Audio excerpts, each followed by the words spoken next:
Let's also welcome on board Rama Mohan Rao Amara, MD and CEO at SBI Card, joining in on the show right now. Mr. Amara, good to have you on the show. You've ended FY22 on a strong note. What supported the performance and how is it that you see FY23 play out? Yeah, even though we began the financial year on a slightly shaky wicket, particularly on account of a second wave, we were able to come back very strongly by end of the year.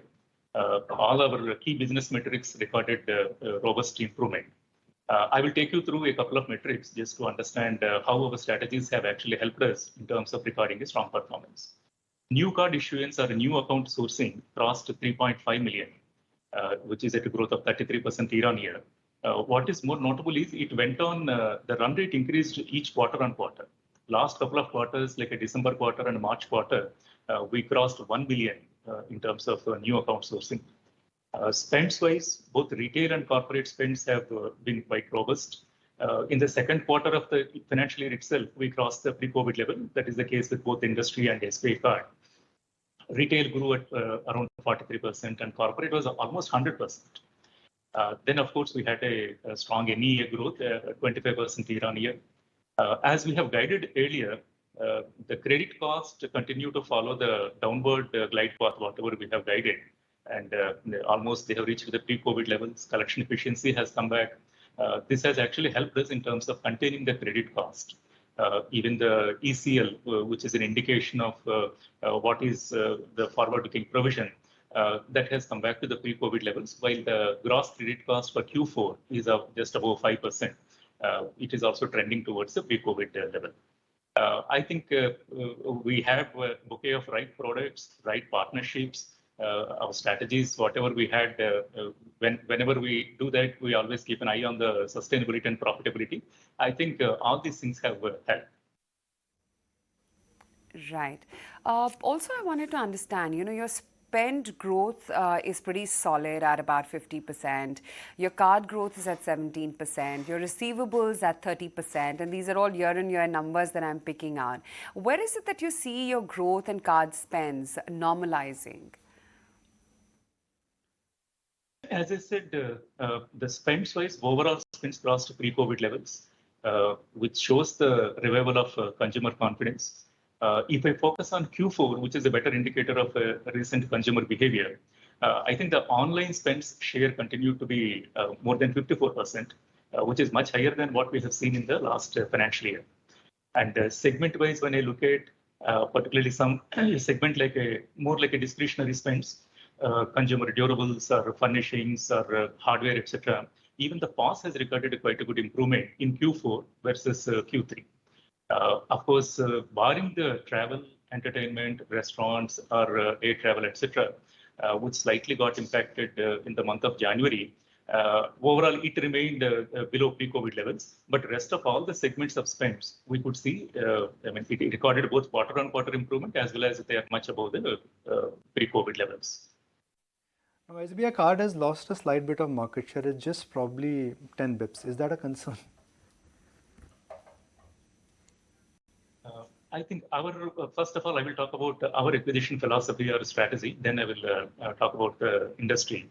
Our acquisition strategy is always looking at what kind of distribution network we have, what kind of partnerships we have, and what kind of access to the databases we have. It's always looking at these things, taking them into account, and a kind of internal risk appetite what we have, and then targeting certain sustainable growth.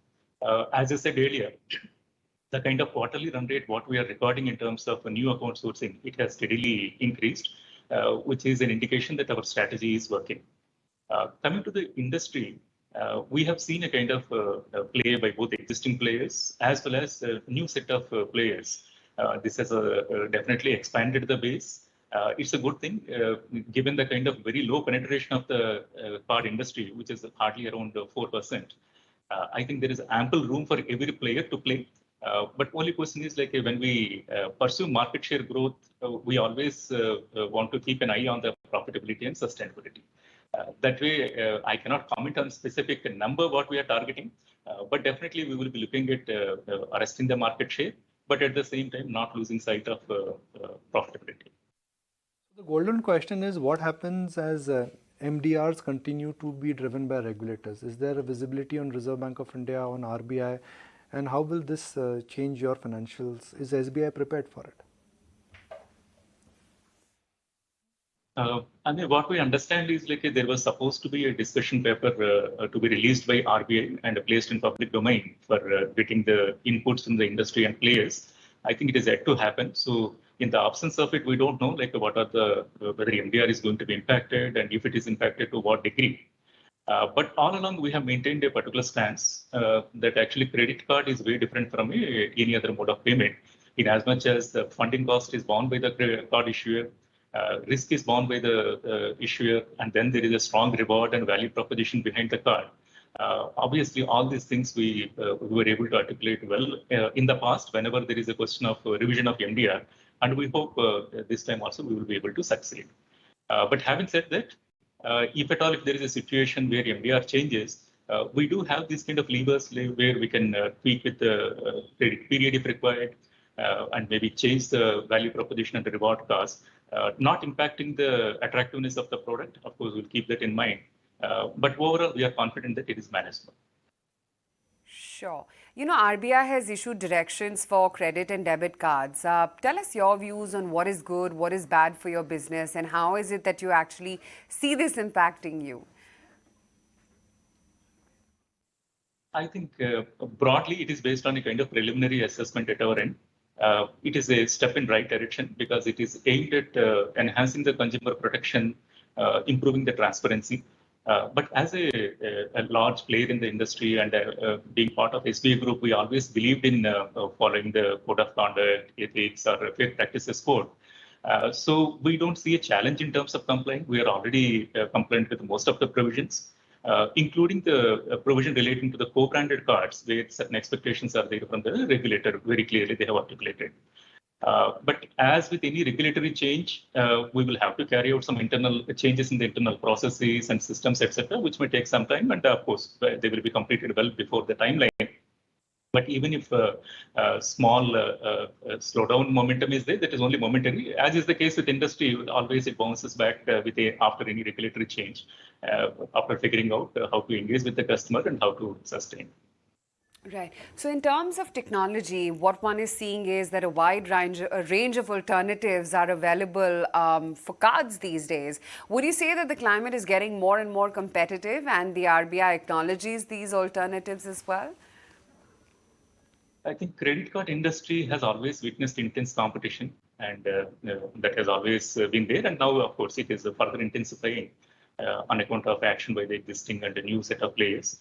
Of course, alternatives are also developing, particularly if you are looking at a BNPL, buy now, pay later kind of a product, it has become quite popular. When we analyze, it is mostly serving the credit underserved kind of segment, largely students, first-time jobbers, or housewives kind of segment, with a transaction size typically being around 3,000 to 15,000 rupees, barring the outliers. So this segment can have higher credit costs. So sustainability in the long run, profitability, etc. These are yet to be assessed. But having said that, we do have a positive rub-off of the change in the consumer behavior. There is a clamor for EMI kind of loans. We position ourselves well with the right strategy and with the right pricing. So our EMI portfolio has actually increased by 5 percentage points year on year, from 29% to 34%. And if you say like what will happen to the industry, given the kind of low penetration and still the economy being largely cash driven, I think there is ample opportunity and scope for every player to thrive. So it is in the interest of the customer that they have a wider choices, and it is always in the interest of the industry also. In any intensified competition keeps us agile and it keeps us on course. So we are not better. All right, Mr. Rao, appreciate your time. Thank you for joining us.